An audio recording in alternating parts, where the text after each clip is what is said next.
Ini kan kebetulan dress code-nya hitam. Aku lagi pameran fashion instalasi, konsepnya hitam. Jadi ya udah bajunya hitam aja gitu. Tapi sekarang lebih simpel gitu Kak Igun mungkin semenjak Lebih simple. Ya sebenarnya aku tuh pakai baju apa tergantung dibuatin sama anak-anak di butik sih gitu. Karena baju aku kan semuanya buatan sendiri. Jadi apa yang dibuatin ya aku tinggal pakai. Kalau lebih nggak mau ribet nggak sih Kak sekarang? Terutama di sepatu ya, karena kan sekarang harus sholat 5 waktu. Jadi kalau pakai sepatu yang aneh-aneh, yang boots, yang ribet dipakainya, sekarang sih mulai aku tinggalin. Tapi boots bisa dihibahin nggak sih Kak, atau dibagi-bagi? Kalau sepatu sih susah untuk dihibahkan karena kan kaki aku besar 47. Jadi untuk dihibahkan ke orang tuh sepertinya susah. Dulu kan sudah gonjreng, sudah bling-bling, sekarang tuh Iya, BM ya mungkin dengan bertambahnya usia ya, insya Allah jadi lebih nge-tone down. Itu nyambung yang tadi ketika lagi sholat ditanya kekhawatiran karena ada kekerasan. Oh iya, jadi kan ya namanya kita datang ke negara orang yang dekat sama negara konflik. Aku datang dengan misi kemanusiaan juga. Jadi ada ketakutan aja, tapi sebenarnya itu ya rasa ketakutan aku yang berlebihan aja sih. Sebenarnya nggak kenapa-napa juga. Sebenarnya teman-teman artis juga ini nggak sempat ditahan gitu kayak pada kami dan Kak Igun. Kebetulan aku kemarin kan berangkat lewat dukungan penuh dari Basnas dan juga Kedutaan Besar. Jadi aku karena pak aku besar dari keluarga diplomat, papaku seorang diplomat, jadi aku tuh memang mau pergi ke satu negara, apalagi ke urusan dengan konflik negara, aku maunya tuh bentuknya seperti kunjungan diplomatik. Jadi harus jelas, harus nyaman, harus aman gitu kan. Jadi kita didampingi penuh dari kedutaan, ada teman-teman dari Basnas. Jadi setiap kita mau kemana itu semua sudah terjadwal dan aman gitu. Total berapa ribu bantuan Kak? Kalau berapa ribuan bantuan nggak aku hitung, tapi yang jelas sumbangan yang kita berikan 2 miliar rupiah yang kita bagikan lewat saluran air bersih di Gaza, terus makanan jadi dan juga makanan kering. Jadi makanan kering itu kalau dihitung di uang Indonesia itu kurang lebih 500 ribu rupiah. Jadi itu ada pasta, ada beras, ada mentega, ada ikan tuna, ada saus tomat, ada susu kental, ada pokoknya banyak deh, dan berat tuh kayak satu itu tuh hampir 5 kilo. Jadi sedikit nggak sih dari mungkin usaha-usaha Kak Igun sebagian? Jadi sebenarnya kemarin itu berangkat kan aku sempat buat event namanya Love Hope for Humanity di Margo City Depok. Aku ngedesain 18 kerudung manja dan 18 kerudung tersebut dijual di harga 279.000. Dari keuntungan penjualan tersebut dapatlah angka 2 miliar dan itu yang kita sumbangkan. Kak Igun sekarang banyak melakukan misi kemanusiaan. Apa itu salah satu bentuk dari pendalaman agama Kak Igun, dan apakah Kak Igun tipikal orang yang sudah mempersiapkan buat aku sekarang pesan aku sih harus mempersiapkan kematian ya, karena kalau kita lihat Senin sampai Jumat aja udah cepet banget, udah Jumat lagi. Kalau kita hari-hari nggak ada ibadahnya, nggak ada ingat Allahnya, nggak ada, ibarat kata kalau kalian dapat gaji nih dari perusahaan, terus gajinya habis dipakai aja, nggak disimpan buat kemudian hari, kalian nggak punya apa-apa. Jadi buat aku alangkah lebih baiknya kita ada persiapan. Salah satunya masjid mungkin lagi dibangun.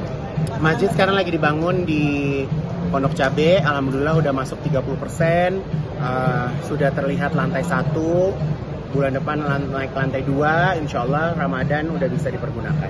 Berarti ini masih ke-3 masjid nggak tahu deh, aku nggak pernah ngitung, tapi yang jelas ini lagi benar-benar aku bangun. Aku juga masih mempersiapkan untuk penggalangan dana untuk masjid di Yokohama di Jepang gitu. Jadi ya seru lah, Allah kasih kesempatan, bukan hanya mendapatkan kesempatan berkarya, tapi ada kesempatan juga untuk berbagi. Kak Igun mau beli kemarin ada di Bibir 200 juta tuh gimana Kak Igun? Aku Manja Hijab Ivan Gunawan. Aku bikin 18 seri kerudung, yang mana kerudung tersebut kita jual seharga 279.000. Keuntungan dari kerudung tersebut akhirnya keluar di angka 2 miliar. Nah, jadi kemarin saya pergi ke Egypt itu, ke Mesir itu adalah membawa sumbangan tersebut. Jadi sumbangan tersebut, jadi gini, ternyata masuk ke Gaza itu bisa lewat 2 gerbang. Bisa lewat Mesir, bisa lewat Jordan. Nah, kemarin aku pergi ke gerbang yang ada di Mesir. Jadi aku kesana tuh aku pergi ke beberapa rumah sakit, yang rumah sakit itu berisikan korban-korban perang yang ada di Gaza, yang sudah selamat ada di Mesir. Jadi benar-benar ngelihat orang yang depresi karena akibat perang, trauma akibat perang, terus udah gitu ada yang kakinya nggak ada yang mukanya hancur, aduh pokoknya susah digambarkan. Dan memang kami dari misi kemanusiaan memang tidak diperbolehkan untuk mempublis, jadi kita harus merahasiakan mereka gitu kan, tapi mereka alhamdulillah selamat. Dan aku juga pergi ke satu rumah sakit itu dibangun dari hasil donasi para dermawan dari seluruh dunia. Jadi mereka juga memberikan pengobatan gratis dan juga mereka merawat korban-korban Gaza yang sudah ada di Mesir. Gitu. Jadi kalau misalnya kita sekarang bilang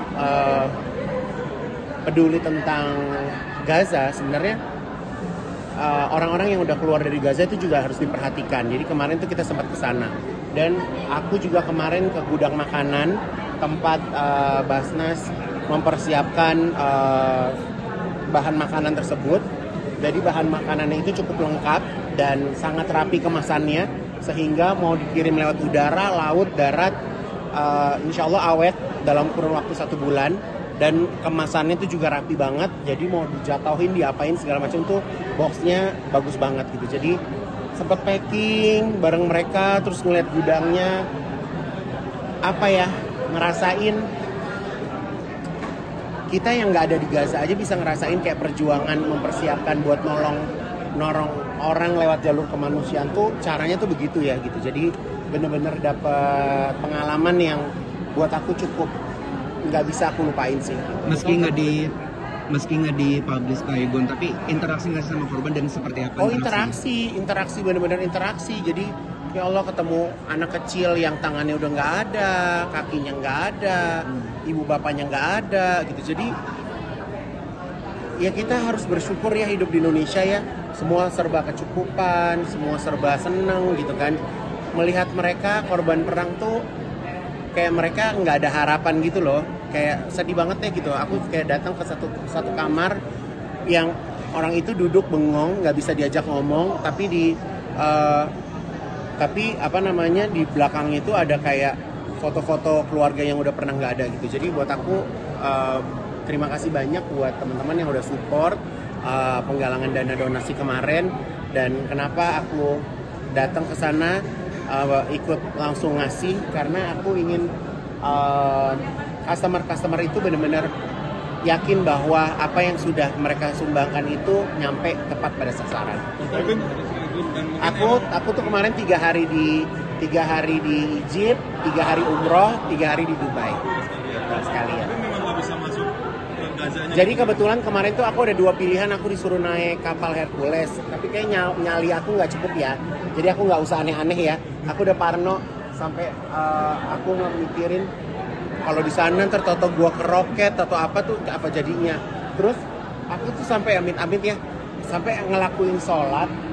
Jadi sebelah kacaku tuh ini ada kaca, ada sungai Nil gitu kan. Aku lagi sholat tuh berasa kayak gue mau di sniper. Jadi aku pindahin titik aku sholat, ya Allah, sampai kayak ngerti gak sih, kayak aku tuh karena bawa misi kemanusiaan, kayak aku takut diikutin orang, kayak parno sendiri aja gitu. Tapi alhamdulillah sih selamat bisa sampai Jakarta lagi. Kak Igun tapi tertarik untuk kembali ke sana lagi mungkin suatu hari? Kalau kembali ke sana sih seneng banget ya, karena aku jiwa kemanusiaan aku cukup meronta-ronta gitu. Jadi aku seneng sih bisa berinteraksi langsung, aku seneng.